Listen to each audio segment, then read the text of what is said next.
तुम class 10th में हो और तुमने डिसाइड किया कि तुमको आईआईटी में जाना है, तुमको जेईई का प्रिपरेशन करना है। लेकिन ये जो तुम्हारा सिचुएशन है थोड़ा वियर्ड सा है। तुमको आईआईटी के बारे में बहुत ज़्यादा कुछ नहीं पता है, जेईई के बारे में बहुत ज़्यादा कुछ नहीं पता है। तुमको इतना पता है कि बहुत मेहनत करना पड़ता है, इतना पता है कि जो लोग इस कॉलेज में जाते हैं उनका करियर बहुत अच्छा हो जाता है, क्योंकि मम्मी पापा और टीचर से तुमने सुना है कि यहाँ पे वही जाते हैं जो कि पढ़ाई में अच्छे होते हैं और यहाँ पे जाने के बाद उनकी लाइफ सेटल हो जाती है। बात मोर और लेस सही है, सब कुछ में दम है। अब ये सब सुन के तुमने शायद प्रिपरेशन करना शुरू कर दिया होगा या फिर करने का सोच रहे होगे और उसमें कोई प्रॉब्लम नहीं है। लेकिन प्रॉब्लम पता है क्या है? प्रॉब्लम यह है कि तुमको ये पता ही नहीं है कि प्रिपरेशन करना कैसे है। हर साल क्लास 10th में लाखों बच्चे जो है ना जेईई का प्रिपरेशन शुरू करते हैं, क्योंकि उनको ऐसा लगता है कि यार कुछ तो बच्चे जो कि क्लास 7 से पढ़ रहे हैं, कुछ बच्चे क्लास 8 से पढ़ रहे हैं, मैं 10th में आ गया हूँ, मुझे अभी तो जेईई के लिए सीरियस होना ही पड़ेगा। बात बिल्कुल सही है, तुम जितना पहले सीरियस होगे उतना ज़्यादा तुम्हारा चांस बढ़ जाएगा। लेकिन चांस तभी बढ़ेगा जब तुम जो स्टेप्स ले रहे हो वो बहुत ही ज़्यादा कैलकुलेटेड हो, बहुत ही स्ट्रैटेजिक हो। बहुत ऐसे भी बच्चे हैं जो कि क्लास 6 से जेईई का प्रिपरेशन करते हैं बट उनका आईआईटी नहीं निकलता है, और कुछ ऐसे भी बच्चे होते हैं जो कि बस 2 साल पढ़ के क्लास 11-12 में आईआईटी निकाल लेते हैं। And you know what's the difference? The difference is the road map, the strategy that they follow. Problem ये नहीं कि तुम एम्बिशियस नहीं हो, प्रॉब्लम ये है कि तुम्हारे पास इन्फॉर्मेशन बहुत ही ज़्यादा अवेलेबल है। कोई बोलेगा अभी बोर्ड्स पे फोकस करो, कोई बोलेगा कोचिंग ज्वाइन कर लो, कोई बोलेगा कोचिंग ज्वाइन मत करो, और इन सारी एडवाइसेस के बीच तुमको समझ में नहीं आता कि तुमको करना क्या है, राइट? क्योंकि मैं एग्जिस्ट करता हूँ तो मैं तुमको वो गलती करने नहीं दूंगा जो कि बाकी बच्चे कर रहे हैं। बाकी बच्चे गलती ये कर रहे हैं कि प्रिपरेशन शुरू तो कर देते हैं बट बिना किसी क्लियर डायरेक्शन के, और वो बच्चे ना अभी जोश जोश में प्रिपरेशन शुरू भी कर देंगे। उनको लगेगा मुझे सब कुछ आता है, मैं बाकी बच्चों से बहुत आगे निकल रहा हूँ। बट आईआईटी जेईई का जो जर्नी है ना वो लॉन्ग टर्म वाला होता है, कंसिस्टेंसी का गेम होता है। वहाँ पे क्लास 10th में जो टॉपर है ज़रूरी नहीं कि वो आईआईटी चला ही जाएगा, और ये बात समझने की ज़रूरत है। मेरा नाम है दीपांशु राज, मैं खुद आईआईटी दिल्ली से ग्रेजुएट हुआ हूँ। क्लास 11-12 में मैंने बोर्ड्स पे फोकस किया था, सोनली बोर्ड्स पे फोकस किया था, और मेरे 96% मार्क्स थे सीबीएसई बोर्ड में। एंड देन मैंने 1 साल का ड्रॉप लिया, फिर जी में एडमिशन कराया, and finally I made it to IIT Delhi. ये सब मैंने क्या सोच के डिसाइड किया था, क्यों आईआईटी दिल्ली चूज़ किया, क्या डिपार्टमेंट थी, इन सब के बारे में जानना है तो डिटेल में एक वीडियो बना दूंगा। पर अभी बात करते हैं कि अगर तुम क्लास 10th में हो तो अभी से तुमको क्या चीज़ें करनी चाहिए और क्या चीज़ें नहीं करनी चाहिए, ताकि तुम्हारा जो आईआईटी में जाने के चांसेस हैं वो बहुत ही ज़्यादा बढ़ जाए। अगर तुम जेईई 2029 के एस्पिरेंट हो तो ये वीडियो तुम्हारे लिए ना इतनी ज़्यादा इंपॉर्टेंट है कि तुमको अंदाज़ा भी नहीं है। ट्रस्ट मी, ये वीडियो तुम्हारे लिए बहुत ही ज़्यादा इंपॉर्टेंट है, और अगर तुमने इस वीडियो को एंड तक देख लिया और सारी बातों को फॉलो कर लिया तो तुमको आईआईटी में जाने से कोई नहीं रोक सकता है। इससे पहले कि मैं वीडियो को शुरू करूँ, I want you guys to do 2 things. Number 1, नीचे कमेंट सेक्शन में जाओ and write down I promise भैया। मैं इसको ये मानूंगा कि तुम मुझे प्रॉमिस कर रहे हो कि मेरी बताए गए बातों को तुम जी जान लगा के फॉलो करने की पूरी कोशिश करोगे। And number 2, I want you guys to subscribe to the channel. तुम अभी क्लास 10th में हो, आने वाले 2 साल तुमको बहुत गाइडेंस की जरूरत पड़ेगी, और मैं और मेरी आईआईटीएंस की जो टीम है वो बहुत सारी ऐसी चीज़ें लेकर आती है जो कि तुम्हारे प्रिपरेशन को बहुत ईजी बना देंगी। वरना ये वीडियो देखोगे फिर मैं खो जाऊंगा इस इंटरनेट की भीड़ में, फिर कभी तुमको दिखूंगा भी नहीं। So make sure you subscribe to the channel. तो लेट्स स्टार्ट द वीडियो और शुरू करते हैं पॉइंट नंबर 1 से। पॉइंट नंबर 1 है कि आपको क्या नहीं करना है। आपको द माउंटेन ट्रैप में नहीं फंसना है। अब ये माउंटेन ट्रैप क्या है? जब बच्चे न्यू जेईई का प्रिपरेशन करते हैं ना, पता है उनका फेवरेट काम क्या होता है? उनका फेवरेट काम होता है ये चेक करना कि कौन सी आईआईटी कितनी सुंदर है, आईआईटी दिल्ली का कैंपस कितना बड़ा है, आईआईटी बॉम्बे का कैंपस कितना बड़ा है, आईआईटी दिल्ली का पैकेज कितने का लगता है, लास्ट ईयर का हाईएस्ट प्लेसमेंट कितने का गया है। और बच्चे पूरा टाइम सिर्फ यही करने में लगे रहते हैं। फिर सोचते हैं यार कॉम्पिटिशन कितना, ये चेक करते हैं, अरे 15 लाख बच्चे हर साल बैठते हैं, एग्जाम का लेवल तो बहुत टफ आता है, इसमें से बस इतना % ही लोग सेलेक्ट होते हैं, यार मेरा चांस है क्या सेलेक्ट होने का? नहीं, आई थिंक मैं ना अपना फील्ड ही चेंज कर लेता हूँ, साइंस लेता ही नहीं हूँ। लेकिन मैं तो अपने स्कूल का टॉपर हूँ यार, तो मैं आईआईटी तो निकाल लूँगा। नहीं यार, आईआईटी तो थोड़ा टफ है, स्कूल का टॉपर होना इज़ डिफरेंट। दिन रात बस यही फालतू बात चलते रहती है उनके मन में। लेकिन तुमको पता है क्या, जो एक्चुअल बच्चे आईआईटी जाते हैं ना वो आईआईटी पे फोकस नहीं करते, वो आईआईटी के प्रिपरेशन पे फोकस करते हैं। तुम्हारे पास अभी 2 साल है, 3 साल अगर तुम क्लास 10th में अभी भी आए तो तुम ये क्यों सोच रहे हो कि कौन सी आईआईटी में क्या होता है, कहाँ जाना है, कहाँ नहीं जाना है। 1 दिन देख लिया, 2 दिन देख लिया बहुत है, बट उसके बाद तुम्हारा पूरा फोकस पढ़ाई पे होना चाहिए। पहली बात ये कि तुमको पढ़ाई पे फोकस करना चाहिए, और दूसरी बात ये कि अगर तुमको ये लग रहा है कि एग्जाम बहुत टफ है तो सच्चाई मैं तुमको बताता हूँ कि एग्जाम टफ है, you are right, but the fact is कि वो सिर्फ तुम्हारे लिए टफ नहीं है। जो बाकी 15-16 लाख बच्चे एग्जाम में बैठने वाले हैं ना, उन सब के लिए इक्वली टफ है। लेकिन हर साल तभी भी 16 से 17 हज़ार बच्चे आईआईटी जाते हैं ना। कौन होते हैं ये लोग? ये वही लोग होते हैं जो कि ये नहीं सोचते कि एग्जाम कितना टफ है। ये वो बच्चे होते हैं जो कि ये सोचते हैं कि यार मेरे पास अभी 3 साल है, पहले साल में मैं ये करूँगा, दूसरे साल में ये करूँगा, तीसरे साल में ये करूँगा, चौथे साल में आईआईटी में होऊंगा। तो नो मैटर तुमको ये एग्जाम कितना ही टफ लग रहा है, तुम पहला स्टेप तो लो, पहले डिसाइड तो करो कि तुमको जाना है इस कॉलेज में। एक बार ये कसम तो खा लो कि अपना 100% दोगे। होना नहीं होना, कौन सा आईआईटी में होना, कौन सा डिपार्टमेंट मिलना, ये सब फालतू चीज़ है। Don't think about that right now. तो पॉइंट नंबर 1 क्या है? माउंटेन ट्रैप में नहीं फंसेंगे कि यार 3 साल बहुत मेहनत करनी पड़ेगी, आईआईटी बहुत टफ होता है, आईआईटी का प्लेसमेंट ऐसा होता है, वैसा होता है।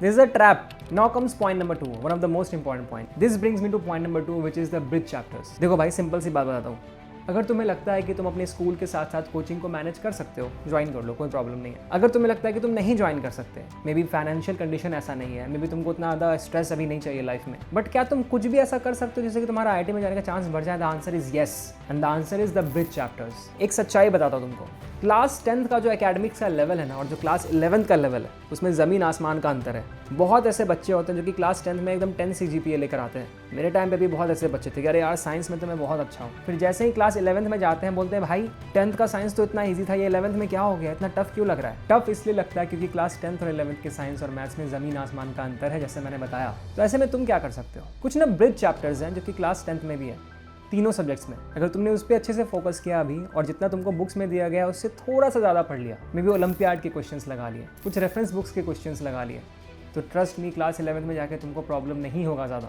वो क्या चैप्टर्स है ध्यान से बता दो। मैथ्स में है ट्रिग्नोमेट्री। ट्रिग्नोमेट्री को बस एक चैप्टर की तरह मत देखना, पूरी की पूरी एक जर्नी की तरह देखना, और साथ में ध्यान देना है quadratic equations, arithmetic progression and coordinate geometry पर। प्लीज़ इन चैप्टर्स के नाम अपने नोटबुक में लिख लो, जब भी ये क्लास में पढ़ाया जाएगा जी जान लगा के उसको और अच्छे से समझने की कोशिश करना। फिर फिजिक्स में लाइट को देख लो। लाइट में सिर्फ फॉर्मूला मत रखना, रे डायग्राम्स को एक्चुअली विजुअलाइज करना सीखो, और साइन कन्वेंशन का जो प्लस माइनस वाला गेम है ना, वो अभी से दिमाग में लॉक कर लो, क्योंकि क्लास 12th में ना ये रे ऑप्टिक्स वापस से आएगा। और साथ में जो इलेक्ट्रिसिटी और मैग्नेटिक इफेक्ट्स वाला चैप्टर है ना, उसमें भी अच्छे से ध्यान दो। केमिस्ट्री में कार्बन एंड इट्स कंपाउंड्स का एक चैप्टर आएगा, राइट? इसी पे ना पूरी ऑर्गेनिक केमिस्ट्री बेस्ड है क्लास 11-12 की। Similarly acids, basis and salts एक चैप्टर आएगा, ये भी तुमको आगे काम आने वाला है। तो फिलहाल तुम्हारा प्रायोरिटी होना चाहिए कि ये जो चैप्टर्स मैंने तुमको बताया तीनों सब्जेक्ट से, इसको इतना स्ट्रॉन्ग करेंगे ना, इतना स्ट्रॉन्ग करेंगे कि जब मैं क्लास 11th और 12th में जाऊँ तो वहाँ पे मुझे चीज़ें ऑलरेडी थोड़ी बहुत आती हों। लेकिन अब सवाल खड़ा होता है कि भैया क्या क्लास 10th बोर्ड लेवल का ही ये सब पढ़ लेंगे तो हो जाएगा? देखो ऑनेस्टली, अगर तुम किसी चीज़ को अच्छे से पढ़ते हो ना तो फ़ायदा तो होगा। अगर तुम बोर्ड लेवल का भी बहुत अच्छे से पढ़ लेते हो, जिस भी टीचर से तुम ट्यूशन ले रहे हो उनका एकदम दिमाग खा जाते हो समझने में, तो ऑफकोर्स तुमको 11th-12th में फ़ायदा होगा। लेकिन अगर तुम एक स्टेप और ऊपर चले जाओगे तो और भी फ़ायदा होगा। एक स्टेप ऊपर जाना क्या होता है? उन्हीं चैप्टर्स का जिनका मैंने नाम बताया, उनका NTSC लेवल या फिर ओलंपियाड लेवल का क्वेश्चन सॉल्व कर लो। तो मैं गारंटी देता हूँ कि क्लास 11th में ना तुम डरे हुए बच्चों की तरह नहीं जाओगे, बहुत ही स्मार्ट बन के जाओगे। चलो मान लेते कि तुमको अब इंपॉर्टेंट चैप्टर्स का भी पता चल गया, तुम उसमें ध्यान लगाने के लिए रेडी भी हो, बट क्या तुम उस पर ध्यान लगा पाओगे? क्या तुम घंटों तक बैठ पाओगे? And that brings me two point number 3, which is the rule of sitting capacity and approach. Problem ये नहीं कि बच्चों को पता नहीं कि उनको क्या पढ़ना है, प्रॉब्लम ये है कि उनको ये पता नहीं कि उसको कैसे पढ़ना है। अब तक का तुम्हारा क्या था क्लास 9 तक? एग्जाम से 2 दिन पहले पढ़ना शुरू किया तो भी 95% मार्क्स आ रहा है, राइट? और तुम्हें लगता था अरे यार मैं तो बहुत बड़ा टॉपर हूँ। ये बहुत इंटरेस्टिंग बात बताऊँ कि अगर तुम अभी किसी भी कोटा, दिल्ली, फिटजी वगैरह में चले जाओगे ना, हर कोचिंग के हर बैच में ना तुमको 10 से 20 टॉपर्स मिल जाएंगे। सब बोलेंगे मैं अपने स्कूल का टॉपर हूँ। तो तुमको जब भी लग रहा है यार कि मैं तो बहुत इंटेलिजेंट हूँ अपने स्कूल में, तुम्हारे ऐसे बहुत लोग ऐसे भरे हुए हैं कोटा में, और तुमको उनसे अलग पता है क्या चीज़ करेगी? कंसिस्टेंसी और कैपेसिटी। कैपेसिटी 1.5 घंटों तक पढ़ने की। अब तक तुम पढ़ रहे हो कि दिन के 2-3 घंटे तुम्हारा काम हो जाता होगा, लेकिन क्लास 11 में जाने के बाद ना 2-3 घंटे से कुछ नहीं होने वाला है। एटलीस्ट 6 आवर्स तो पढ़ने ही पड़ते हैं। तुम खुद सोचो ना, JEE एडवांस का जो एग्जाम होता है वो एग्जाम ही 6 घंटे का होता है मेरे भाई। तो ऐसे में तुमको अभी से क्लास 10 से ही थोड़ा सा हैबिट डालना पड़ेगा ज़्यादा लंबे आवर्स तक बैठने का, बिना फ़ोन टच किए, बिना कंप्यूटर स्क्रीन पर फालतू इधर उधर किए। जब तुम 3-4 घंटे लगातार फोकस करके पढ़ना सीख लोगे ना, तब जाके तुमको एक्चुअली IITian वाली फीलिंग आनी शुरू हो जाएगी। खुद ही इतना कॉन्फिडेंस आ जाएगा ना कि मुझे बोलने की जरूरत भी नहीं है, क्योंकि एक बार तुमको ये लंबे समय तक बैठने की आदत लग गई ना, तो एग्जाम में भी तुम्हारा दिमाग शट डाउन नहीं होगा। अदरवाइज पता है क्या होगा? लंबा एग्जाम तुमको भी देना पड़ गया ना, तो दिमाग शट डाउन हो जाएगा, तुम बेसिक कैलकुलेशन एरर कर दोगे, क्योंकि मन छटपटाने लगेगा, तुमको बैठने की आदत ही नहीं है। तो सिटिंग कैपेसिटी बढ़ाएंगे, और आज से जब भी पढ़ेंगे ना तो ट्राई करेंगे कि 1.5 से 2 घंटे फुल फोकस के साथ पढ़ रहे हैं। ऑफ कोर्स तुम ऐसा कर सकते हो कि तुमने 30 मिनट फुल फोकस किया, 5 से 10 मिनट्स का ब्रेक ले लिया, उससे ज़्यादा नहीं, देन फिर हाफ आवर फिर से बैठे, देन फिर 5 मिनट्स का ब्रेक लिया, फिर हाफ आवर बैठे, फिर 5 मिनट्स का ब्रेक लिया, दैट इज़ फाइन। पर उस 2 घंटे के बीच में फ़ोन नहीं देखना है, फालतू ज़्यादा टाइम वेस्ट नहीं करना है, ठीक है? अब क्योंकि मैंने पढ़ाई का तरीका बताना शुरू ही कर दिया, एक बहुत ही इंटरेस्टिंग चीज़ बताता हूँ। तुम्हें से बहुत बच्चे ऐसे होंगे ना जो कि ये कंप्लेन लेकर आएंगे आने वाले टाइम में कि भैया थियरी तो पूरा पढ़ लिया है, सर का पूरा लेक्चर भी देख लिया है, पर क्वेश्चंस ही नहीं बनते मेरे से, पता नहीं क्यों। कॉन्सेप्ट तो मैंने समझ लिया है, पता है क्यों नहीं बनते? क्योंकि तुम्हारा तरीका ही गलत है। तुम्हारा तरीका क्या है? लेक्चर अटेंड कर लिया, थियरी पढ़ लिया, डायरेक्टली क्वेश्चन बनाने के लिए बैठ गए। भैया बोर्ड्स का तो फिर भी बन जाता है, NTSC का नहीं बनता। अरे क्यों बनेगा भाई? तुमको कॉन्सेप्ट तो समझ में आ गया है, लेकिन जब तुम्हारे पास एक क्वेश्चन दिया जाता है, क्वेश्चन में जो डेटा दिया जाता है, उस डेटा को यूज़ करके सोल्यूशन कैसे लाना है वो तुमको पता ही नहीं है, स्टेप्स तुमको पता ही नहीं है, वो कैसे पता चलेगा? तुमने तो बस थियरी पढ़ा है। तो अगर तुम डायरेक्टली लेक्चर देखकर, थियरी पढ़कर क्वेश्चन सॉल्व करने बैठोगे तो नहीं बनेगा। तुमको सबसे पहले सॉल्व एग्जाम्पल का सोल्यूशंस देखना है। 3 स्टेप में काम करेंगे। 10-15 अच्छे वाले सॉल्व एग्जाम्पल लेंगे, एकदम टफ वाले, उनका सोल्यूशंस देखेंगे। सोल्यूशन देखने के बाद उसको बंद करके रख देंगे, आराम से घूमने फिरने चले जाएंगे, मस्ती कर लेंगे, सो जाएंगे। कुछ टाइम के बाद मान लो अगले दिन जिन सॉल्व एग्जाम्पल का सोल्यूशन देखा था उनको खुद से बनाने बैठेंगे बिना सोल्यूशन देखे, ये स्टेप 2। और जब उनको सॉल्व कर लेंगे तो देखेंगे कि मैंने जो बनाया और जो मैंने कल रात को देखा था उसमें कितना सिमिलैरिटी है, क्या मेरा सही आंसर आ रहा है या फिर अभी भी मैं चीज़ों को भूल रहा हूँ। जो नहीं बन रहा है उसका फिर से सोल्यूशन देख लेना और फिर से ट्राई करना बनाने का। And then finally step 3 will come, जिसमें कि तुम अनसॉल्व क्वेश्चंस को बनाने के लिए बैठोगे। तुम देख रहे हो ये 2 स्टेप बिना किए तुम स्टेप 3 में आ रहे थे, लेकिन अगर तुमने ये 2 स्टेप कर लिया ना तुमको समझ में आ जाएगा कि क्वेश्चंस को अप्रोच कैसे करते हैं। एंड तब देखना कैसे तुमसे क्वेश्चन बनना शुरू हो जाता है। ये एक ऐसी चीज़ है जो कि तुमको अभी से लेकर IIT दिल्ली के 4th ईयर तक काम आने वाली है, ट्रस्ट मी। ये कोई नहीं बताता, but this is very very important. साथ में तुमको एक और चीज़ करनी है अपने इस पूरे पढ़ाई के तरीके में, और वो है टाइम बाउंड प्रैक्टिस। हम ऐसा बिल्कुल नहीं करेंगे कि अरे यार आज पूरे दिन में ना मुझे फिजिक्स के 10 क्वेश्चंस बनाने हैं, आराम से बनाऊंगा, देखता हूँ एक बन गया, चलो फ़ोन देख लेते हैं। अरे एक्लिप्स नवा भैया का नया गाना आया आखिरी सांस,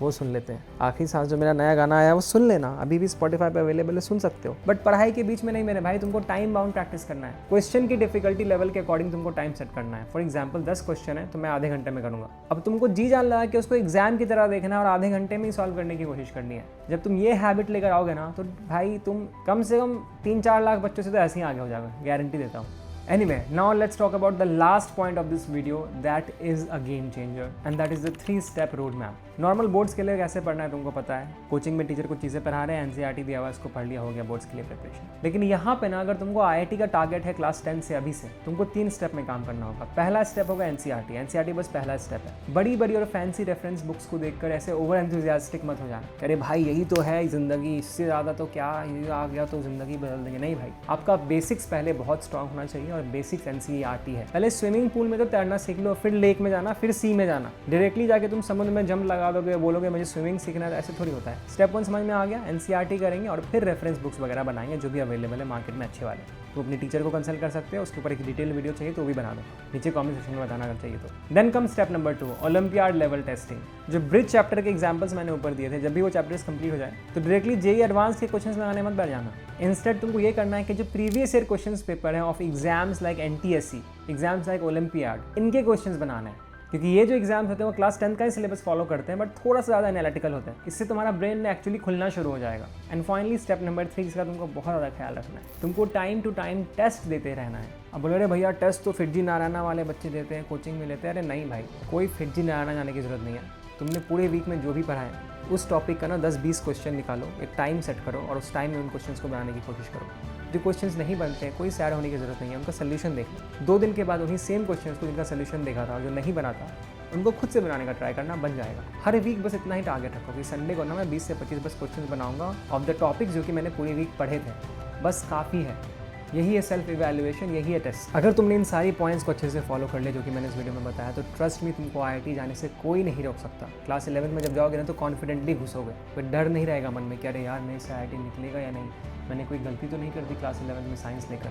ऐसा नहीं होगा। तुमको ये एनालाइज करना होगा कि तुम्हारे आसपास के बच्चे कैसे हैं, क्या वो टाइम वेस्ट करते हैं, किस बारे में बात करते हैं। अगर उनका फोकस मान लो गेमिंग करना है और उनको मान लो इंटरनेशनल लेवल पे गेमिंग करना है, इंडिया को रिप्रेजेंट करना है, और तुम्हारा भी सेम इंटरेस्ट है, मत करो पढ़ाई भाई। मैं तो सपोर्ट करता हूँ, मैं खुद गाने बनाता हूँ। आई ऑलवेज सपोर्ट दैट कि तुम जो भी कर रहे हो जी जान लगा के अच्छे से करो। फिर दोनों मिलकर ऐसा गेम खेलना कि यार मम्मी पापा भी आके बोले कि भाई तू गेमिंग ही यार बेटा, पढ़ाई लिखाई करके कुछ नहीं होने वाला। बट अगर ऐसा है कि तुमको जाना है IIT में, तुम्हारे आसपास के दोस्त उनको कुछ और करना है, वो तुमको डिस्ट्रैक्ट कर रहे हैं, तो कोई फ़ायदा नहीं है। तो प्लीज़ अपने सर्कल को थोड़ा सा कट करने की कोशिश करो।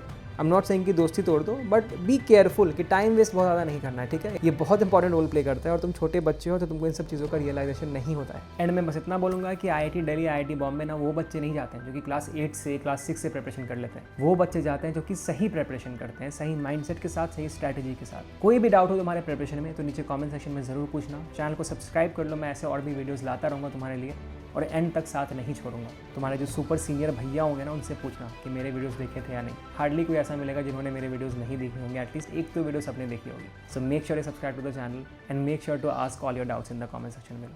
Thank you so much for watching. This is Eclipse Nova signing of.